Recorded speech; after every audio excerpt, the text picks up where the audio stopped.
বাগেরহাট থেকে কাঠের তৈরি বাড়ি যাচ্ছে বেলজিয়ামে। মেহগনি কাঠের প্রতিটি বাড়ি রপ্তানি হচ্ছে ৮০ লাখ টাকায়। এতে সৃষ্টি হচ্ছে কর্মসংস্থান, অর্জিত হচ্ছে বৈদেশিক মুদ্রা। অপ্রচলিত রপ্তানি পণ্য হিসেবে প্রথমবারের মতো দেশের গণ্ডি পেরিয়ে ইউরোপের রাষ্ট্র বেলজিয়ামে রপ্তানি হতে যাচ্ছে বাগেরহাটের তৈরি কাঠের বাড়ি। এই বাড়ির অবকাঠামো থেকে শুরু করে ছাদও হবে কাঠের। বেলজিয়ামের একটি ইকো রিসোর্টের জন্য ১১০টি বাড়ি তৈরির অর্ডার পেয়েছেন বাগেরহাট বিসিক শিল্পনগরীর ন্যাচারাল ফাইবার নামের একটি প্রতিষ্ঠান। সদর উপজেলার কোর্রি গ্রামের কারখানাতে তৈরি হচ্ছে ১১ মিটার লম্বা ও সোয়া ৪ মিটার চওড়ার প্রতিটি বাড়ি। সঙ্গে থাকছে কাঠের আসবাবপত্র। আমাদের একটা ঘরে এক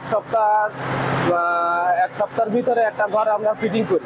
ভাইব্রেটর মারার পরে যে সময় পুরো ক্লিন হয়ে যায়, তারপরে হচ্ছে আমরা এগুলো ফিটিং করি। এখানে আমি যে স্যালারি পাই আসলে তাতে আমার সংসার চলে যায়।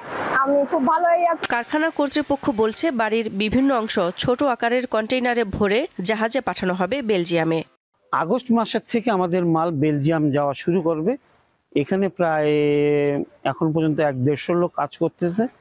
ফুল স্কেলে যখন কাজ চলবে তখন প্রায় ২০০ লোকের এখানে কর্মসংস্থান হবে। বিসিকের পক্ষ থেকে আমরা তাকে বিভিন্ন রকম রেজিস্ট্রেশন, প্রশিক্ষণ এবং লোনের ব্যবস্থাতে অবশ্যই সহযোগিতা করব এবং আমরা সর্বদাই বিসিক কর্তৃপক্ষ, বিসিক পরিবার তার পাশে আছে এবং অন্যান্য উদ্যোক্তারাও আশা করি যে তাকে দেখে উদ্বুদ্ধ হবে। সরকারি পৃষ্ঠপোষকতা পেলে এই উদ্যোগ আরও এগিয়ে যাবে বলে মনে করেন সংশ্লিষ্টরা।